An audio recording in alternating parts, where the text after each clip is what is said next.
Will Mauro be confirmed as the new EU Special Envoy on Freedom of Religion or Belief?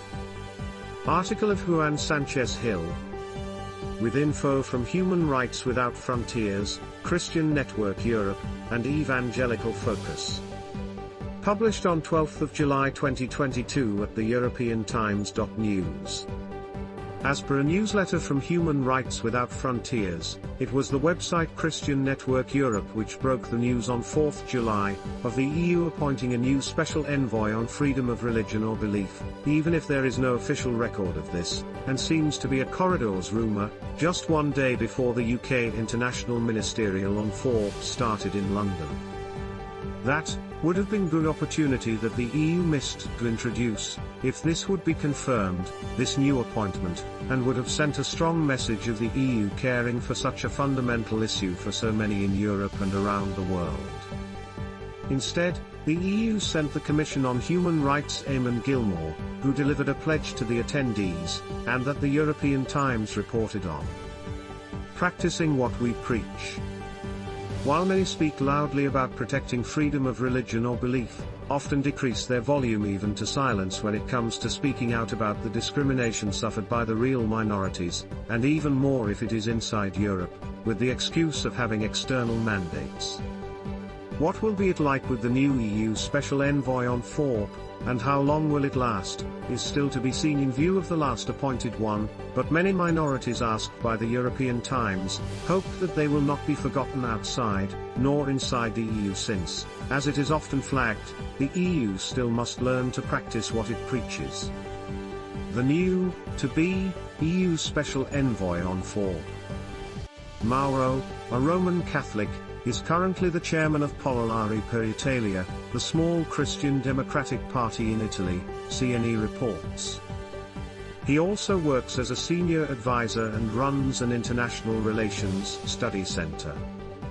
He was an MP between 1999 and 2013. During that time, he already drew attention to the situation of persecuted Christians in the Middle East. In 2011, he was critical of a motion of the EU Ministers of Foreign Affairs. The bill was about religious freedom, but did not specifically mention Christian minorities, Domradio reports. In an earlier interview with L'Osservatore Romano, Mauro said that he saw the prevention of persecution of Christians as an important part of his political career with the Organization for Security and Cooperation in Europe, of which he was also part at the time. There he was also active against discrimination and hate towards Christians, Catholic news agency reports. At another occasion, he said that religious freedom is a test for other freedoms and rights. The persecution of Christians throughout the world is one of the greatest challenges to human dignity, he stated, according to Catholic news agency. That Mauro is actively involved in combating religious persecution, is shown by his actions for the Pakistani Christian Asia Bibi. She was sentenced to the death penalty, but is now free again.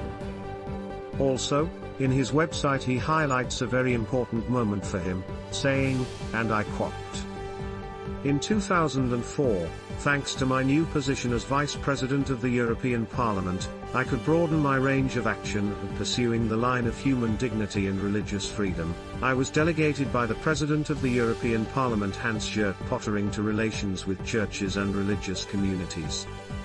The resolution I proposed on serious events that compromise the existence of Christian communities and other religious communities for the protection of human dignity and human rights was approved by a large majority." End of quote. In 2013, Mauro became a member of the Italian Senate.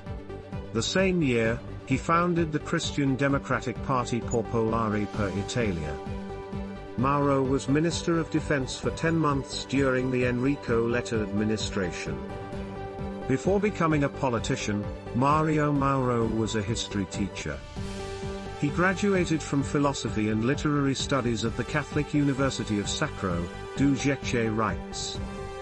Originally, the new to be confirmed EU Special Envoy on FoRB came from the Italian town of San Giovanni Rotondo. He is said to belong to the Catholic lay movement Comunione e Liberazione, according to Domradio. It is said that Mauro will succeed Christos Stylianides, the previous EU Special Envoy on FoRB. Stylianides resigned after only 4 months in office. He served from May 2021 until September of that same year. He then favored the position of minister in Greece. Preventing discrimination outside the EU, of course. As EU Special Envoy on FoRB outside the EU, Mauro will be responsible for preventing discrimination, promoting peace-building contacts, interreligious processes and initiatives to reduce radicalization in countries outside the EU, according to Dujece. However, his influence outside the EU as a Special Envoy will be limited. Proponents of the function of the Special Envoy fear. An often heard critique is that the Commissioner needs more means to fulfill his job well. Dom Radio writes. The reason for that is the lack of financial and human resources. FoRB, not a European priority. The function of the EU Special Envoy on FoRB does not seem to be a priority for the European Commission. Before Mauro's successor, Stylianides, was appointed, the position had been vacant for 10 months. Only after other politicians, among others, pressured the Commission it attempted to fill the vacancy. However, after Stylianides resigned to take a position in the government of Greece, it took another 9 months before the EU let rumors go around about a new successor. Evangelical Focus comment. A sign of the low support this post has had in the EU institutions is that it has taken 10 months for the European Commission to appoint a new person for the post. In September 2021, the Christos Stylianides left after only working 5 months in the position. The Greek representative had been appointed in May 2021, after over half a year of vacancy, earning the protests of human rights groups and the European Evangelical Alliance. Jan Figel was the first EU Special Envoy, appointed in May 2016. He completed his mandate in 2019 and was praised for his initiatives and has been so far one of the most open to religious diversity. Nevertheless, he was not reappointed. The European Commission did not appoint a successor for Figel until the second half of 2021. Thank you for listening to European Times.